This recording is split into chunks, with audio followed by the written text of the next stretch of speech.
What's up everyone, Sam Mantini here, and I am excited to say that I'm finally going to be uploading my podcast to my YouTube channel, and that's what this video is. It's going to be the first one that I upload, where it's basically the raw video of myself recording the podcast.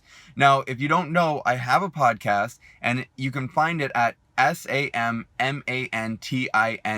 Sam Mantini, my full name, on any platform. So if you listen to podcasts on iTunes, Spotify, Anchor, which is the app that I use to upload and distribute the podcast, or any other platform, you can find it there by searching Sam Mantini, SAMMANTINI. I'll put a link in the description of this video. But basically, I realized that, a lot of you guys have been saying that you're enjoying the podcast, but because I'm not posting it on YouTube, you might not even know that I'm doing it. So I decided that I'm going to post some of the podcast here on YouTube for you guys to listen to. And if you want, definitely go check out and follow me on my podcast to listen to every time I upload. I'm trying to do Monday to Friday every single day, but sometimes life gets in the way. Like last week, I didn't upload any. However, I'm trying to break that and get back into uploading every single day, Monday to Friday. So if you're interested in learning more about kind of the behind the scenes of my YouTube channel, or you have questions that you want me to answer, or you're just curious as to what I have to talk about and what I have to say, definitely check out the podcast at Sam Mantini, or just stay tuned on here. Make sure to subscribe, and I'll upload a few of them on here, if not all of them. If you guys write down in the comments that you want me to upload every single podcast to this channel, let me know, and I will do that.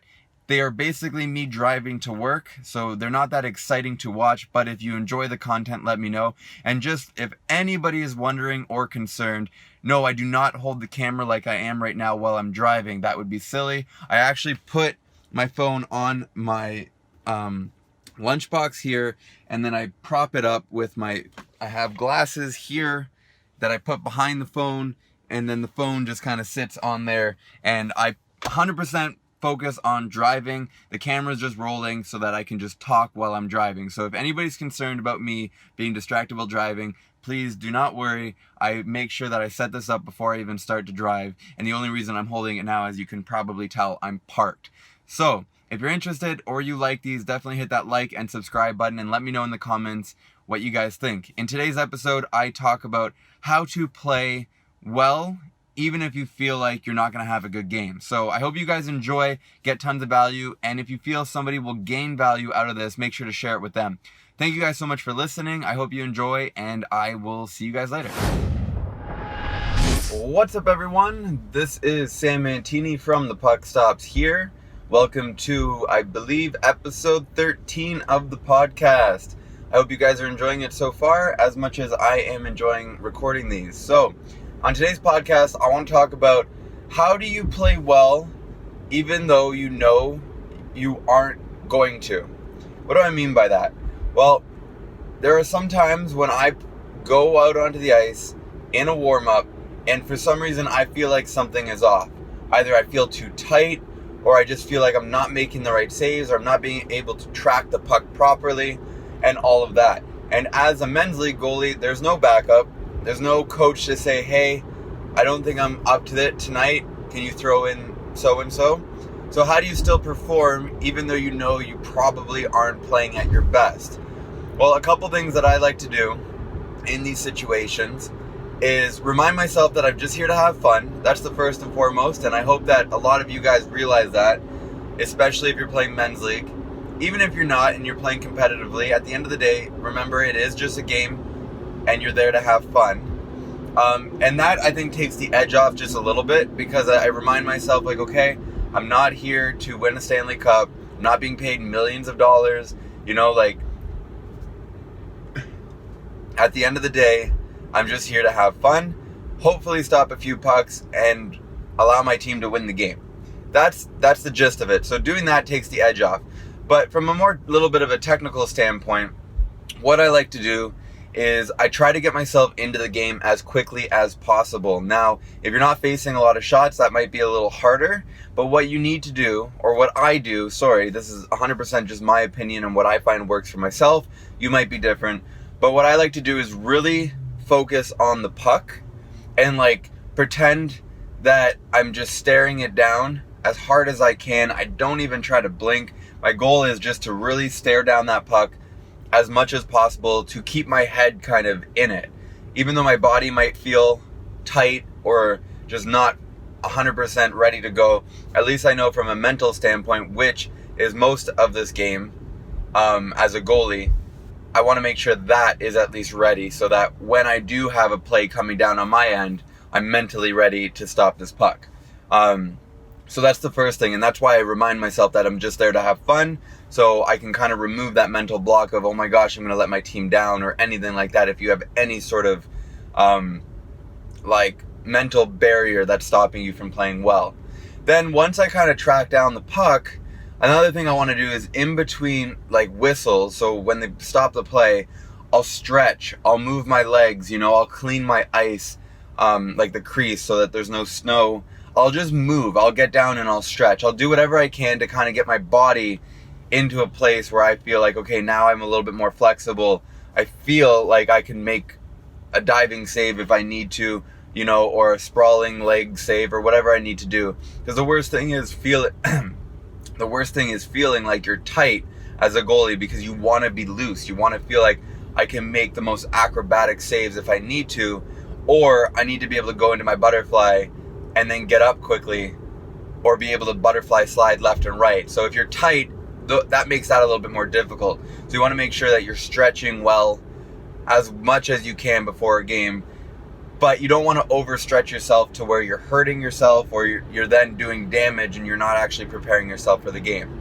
There's a lot of things you could do to kind of warm up, which perhaps I'll make a video or a podcast about how I warm up, or how I even used to warm up when I play AAA. Because the way I warmed up in AAA versus the way I warm up now for men's league are completely different. In fact, in men's league, my warm up just consists of a little bit of stretching before the game, and then I get on the ice and I do a little bit more, and then take a couple shots, and then I just jump into it. That's why a lot of the times, I don't know if you guys notice, but it actually takes me a period or two to actually get warmed up. It's only unless I get a lot of shots that I get warmed up. And I think a lot of it is just because in our warm-ups for our teams, we only get like 2 minutes, and it's usually pretty quick. They blow the whistle after the 1.5 minute mark, and by that time, that's not enough time to really do a full stretch and get a lot of shots and get warmed up. So in the first period, and even the second, a lot of the times, I'm still not even fully warmed up. And a matter of fact, there was one season many years ago where I played 3 games back to back to back. I was playing on my team, and then the goalie didn't show up for the next game, so they asked me to play. And then again, the goalie didn't show up for the next team, or they were running behind, and they asked me to play. Or no, the goalie didn't show up at all. So I played my first game. I think we lost. Then I played the second game, and I don't really remember what we did there. And then I played the third game.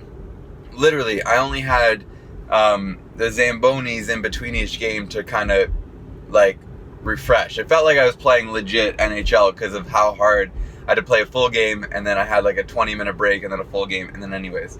But in that third game, I was playing on the last place team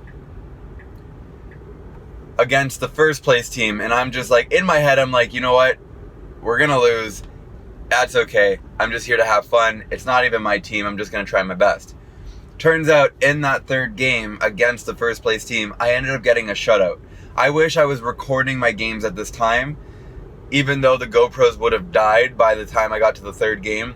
But for some reason, I played so much better in the third game than the first game, and I think it came down to the fact that I was truly warmed up. My mind was in the game at that point, and I was just ready to go. And I was telling myself that this is just for fun, just whatever. It doesn't matter, just have fun out there. And that's what I did. I went out there and I just had fun, and I ended up getting a shutout against the best team. And these were all teams within my division. So pretty much in one night, I played with 6 of the teams in my division. Or I guess against 3 of them and with 3 of them, which was really funny. But my point is, when you're not feeling 100% and you think that you're not going to have a good game, try to do your best to get out of that thought, and just remember that this is just for fun. Do your best and do whatever you can in between plays just to get your body warmed up and in the right place to be able to make the saves that you know you need to be able to make. Now, a lot of you guys are maybe beginners, and you know what I would recommend is try to show up to the game a little bit early. And now everybody's routines is different, and I know sometimes if you're playing in men's league, you're going straight from work to the game, or you're going straight from home, eating dinner, running, and then going to the game or something like that. And I understand that not everybody can afford to get to the rink a half an hour early, but if you can, I highly recommend do your best to get there a little bit early. Make sure to stretch. You know, it might seem silly to go and warm up for a men's league game, but you know what? If you find a hallway where there's not that many people, maybe do some jumping jacks, do some like little high knees, or or you know, do a couple little sprints, run up and down the stairs. You know, it might seem silly, but at the end of the day too, you got to take care of your body. That's the one thing a lot of people I think forget, especially as a goalie, that it's so hard on your body, especially your legs and your knees and your hips, that stretching, although it might look silly, or warming up might look silly, you're actually helping your body prevent injury in the long run. If you're 30, 35, heck, even if you're 25, you might pull something if you're not properly stretched or warmed up, and you're going to end up hurting yourself. And for what, a men's league game? Then you got to go to work, and then the whole week you're going to be in pain because you didn't warm up. So my big advice is do what you can to warm up and stretch as much as you can before a game. And then when you get on the ice, take more shots rather than spending your time, you know, stretching your legs and doing all these other things. You know, try to get more shots. Go down, up and down into the butterfly. See if your team can do some 2-on-0s, just so that you're getting used to like making the saves left and right. You know, preparing yourself for those odd man rushes and those passes backdoor and all that stuff. So that is my advice on how to play better if you feel like you're not going to have a good game. I hope that makes sense. And if you guys like it, make sure to hit that like button. Make sure to follow the podcast. Share it if you feel that you know a goalie or somebody who this might help if they're struggling with, you know, getting started in their games. And I hope you guys enjoyed. Make sure to follow me on YouTube if you're not already at The Puck Stops Here. And I appreciate all of you. Thank you so much for listening, and I will talk to you later.